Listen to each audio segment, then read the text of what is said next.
आप कांटे बोत रहे हैं और चाहते हैं कि आपको एक फलदार या छायादार वृक्ष मिले, कभी नहीं पॉसिबल होगा। बिहार अपने कर्मों की सजा जनता तय करती है। आप वोट देते हैं एक नेत्र विशेषज्ञ या चिकित्सक के बदले बाहुबली को। आप एक वोट देते हैं शिक्षक या एक आईपीएस के बदले एक आपराधिक, महिलाओं के प्रति दोषी रेप में दोषी मान के चलने वाला या व्यक्ति कर्मा जिसके ऊपर आरोप है, काफी ज्यादा 307 के आरोप हैं, ऐसे व्यक्ति को आप चुन रहे हैं। आप उसको विजेता बना रहे हैं। क्यों? क्योंकि वो आपकी एक खास जाति से संबंधित रखता है और आप चाहते हैं कि आपके बिहार का विकास हो जाए। एक पार्टी जन सुराज जो 3 सालों से सिर्फ इतना काम कर रही है कि आप अपने बच्चों के लिए वोट दीजिए। आपको जन स्वराज नहीं पसंद, आप कम से कम अपने हर प्रत्याशी का चुनाव तो कर सकते हैं। वो किसी पार्टी का हो, कांग्रेस का अच्छा हो, बीजेपी का अच्छा हो, जेडीयू का अच्छा हो, आरजेडी का अच्छा हो, या कहीं भी देश में कहीं भी अच्छा हो। हम लोग सोचिए, जब अफस्पा मणिपुर इसके लिए रोता है, 17 सालों तक इरोम शर्मिला ने वहां पर अनशन किया और जब वो चुनाव में लड़ी तो उनको 90 वोट भी नहीं मिले थे। ऐसा यहाँ पहली बार नहीं है। बीजेपी के एक प्रत्याशी के रूप में एक आईपीएस खड़ा होता है तमिलनाडु में, लेकिन उसको वोट इसलिए नहीं मिलते हैं क्योंकि वो दक्षिणपंथी पार्टी है। वहां पर डीएमके को वोट मिलते हैं। आप इस बात को सोच के देखिए कि एक अच्छा प्रत्याशी नहीं जीत पा रहा है। क्यों? क्योंकि उसके पास धनबल नहीं है या उसके पास एक आइडियोलॉजी की वाली पार्टी का बेस नहीं है। किस प्रकार से आप लोग इस चीज को जस्टिफाई करेंगे कि आपके यहाँ पर विकास नहीं हो रहा है? किस तरीके से एक व्यक्ति 3 साल से आपके यहाँ सिर्फ और सिर्फ एक मुद्दे पर, जिसने अपना पूरा प्रस्ताव रखा, प्लानिंग रखी कि वो क्या करना चाहता है, आप उसकी बातों में एरोगेंट हो सकता है, वो अपनी बातों में उससे घमंड आपको दिख सकता है, लेकिन आप ये तो सोचिए कि उस व्यक्ति को आप एक सही से अच्छी सीट नहीं दे पाए। आप उसको ये कॉन्फिडेंस ही नहीं दे पाए। उसको छोड़िए, आप ऐसी किसी शुरुआत को कॉन्फिडेंस आपने लूज करा दिया। लोग कहते हैं कि नहीं, आम आदमी पार्टी बन जाएंगे। अरे, आम आदमी पार्टी जब दिल्ली में आई तो आज कम से कम आप लोग शिक्षा को लेकर और स्वास्थ्य को लेकर एटलीस्ट बात तो कर पाते हैं। दिल्ली में उनकी 20 कमियां थी, लेकिन जब एक इस प्रकार से पढ़ी लिखी और चीजों की पार्टी आती है तो वो आपके जो बेसिक मुद्दे हैं, आपके बच्चों के भविष्य से जुड़े मुद्दे हैं, उन पर काम करती है। वो जब मेन राजनीति में आती है तो हम लोगों की, जनता के कारण, हमारे कारण ही वो फिर लोक लुभावन वादों में चली जाती है, क्योंकि उनको दूसरों से कंपटीशन करना है। वो कंपटीशन किसके लिए हो रहा है? हमें खुश करने के लिए। और हम खुश किससे हो रहे हैं? हम खुश हो रहे हैं अनाज से। हम खुश हो रहे हैं किस चीज से?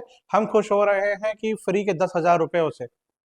हम इस बात से खुश ही नहीं हो रहे हैं कि हमारा बच्चा अच्छा पढ़े, हमारे विद्यालय अच्छे हों, हमारी प्राथमिक सुविधाएं अच्छी हों, हमारे स्वास्थ्य सुविधाएं कैसी हों। जब कोरोना आता है तब आप लोग उस चीज पे जाते हैं। आप बिहार के स्वास्थ्य मंत्री की हैसियत देखिए, जो वहां पर थे, आप उन मंगल पांडे, उनसे पूछिए जाके कि आप अपने यहाँ का किसी का इलाज सरकारी अस्पताल में नहीं करा पा रहे हैं, और उसके बाद बिहार की जनता दम तोड़ रही है। दरभंगा का एम्स नहीं बन पाता है, कहीं भी कुछ नहीं हो पा रहा है, लेकिन आपको वोट और वही चीज 3/4 बहुमत से आप जीत जाते हैं। अगर वो नहीं जीते तो आरजेडी जीत जाती। आपके पास पहली बार कोई एक अच्छा विश्वसनीय विकल्प था। आपके पास 243 सीटों में 5 सीटों में चलिए हट गया, 238 सीटों के पास आपके पास एक प्रत्याशी था जिसपे आप कंपेयर कर सकते थे। ठीक है, हो सकता है जनसुराज से अच्छा प्रत्याशी होता आपके पास, आप उसको देते। पढ़े लिखे व्यक्ति को वोट देना, चाहे वो आरजेडी का हो, चाहे कांग्रेस, जेडीयू, बीजेपी, सीपीआई, किसी का भी, आप उसको वोट दीजिए। वरना आप किस प्रकार से इस चीज को मतलब सोच पाते हैं कि वो आपका भला करेगा? अब आपने किस मुद्दे पे वोट दिया? आपको 10,000 रुपए पे वोट है। आपने किसी भी ऐसे मुद्दे पे वोट नहीं दिया है जो आपके भविष्य, आपके बच्चों के भविष्य से जुड़ा हो, आपके पलायन को रोक पा रहा हो। वहां तो पलायन को ग्लोरीफाई किया जा रहा है कि आपका पलायन ही पूरे देश का निर्माण कर रहा है। जब आप उस ग्लोरिफिकेशन से ही खुश हैं, फिर उस चीज की बात ही नहीं है। ये चीज हम लोगों के लिए शर्म की बात है। हम एज ए मतदाता, चाहे मैं हूं, चाहे कोई भी हो, चाहे किसी भी देश में हो, देश के किसी भी हिस्से में हो, अगर हम अपने यहाँ प्रधानी का चुनाव भी सिर्फ एक शराब की बोतल और रुपयों के लिए कर सकते हैं, अपने यहाँ हम नगर पालिका का चुनाव हो, चाहे विधायकी का चुनाव, कोई भी चुनाव हो, अगर हम इस तरीके से करेंगे तो कोई पार्टी क्यों इस चीज के लिए मोटिवेट होगी कि वो सही मुद्दों पे चुनाव लड़े। आज मेरे यहाँ पर पिछले 3 चुनावों में कोई प्रत्याशी इधर नहीं आता, क्योंकि उसको मालूम है हमारे यहाँ पे पोलराइजेशन है, वो पोलराइजेशन की वजह से नहीं आता है। उसको मालूम है वोट हमारे पास ही जाएगा, दूसरे धर्म के व्यक्ति जो खड़ा हुआ है उसको नहीं मिलेगा।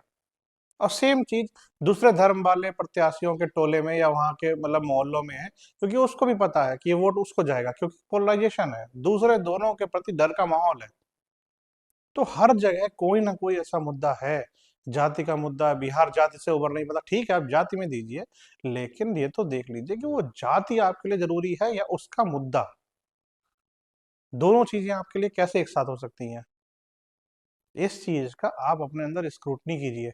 आज एक विधानसभा चुनाव है, ठीक है, अभी कई मुद्दे उठेंगे, कोई कहेगा ईवीएम की दिक्कत कहेगी, वोट चोरी कहेगी, वो सारे मुद्दे अलग हैं। उस पे चुनाव आयोग को दिक्कत है, चुनाव आयोग पे सवाल उठ रहे हैं, उनको जवाब देना होगा। लेकिन ये जनता का चीज है, जनता किस तरीके से फिर अपने आप से आंख मिलाएगी कि उसको कुछ अच्छा चाहिए। कैसे कोई प्रशांत किशोर या कोई भी व्यक्ति खड़ा होगा कहीं और राज्य में कि वो कुछ अच्छी राजनीति के लिए करना चाहे। वरना हर व्यक्ति उद्योगपतियों को साथ में लाएगा, पैसों को साथ में लाएगा, जिससे कि वो एक पैसा आपके सामने रख पाए, पैसे का देने का विकल्प रख पाए। ये चीज हमें सोचनी होगी। धन्यवाद।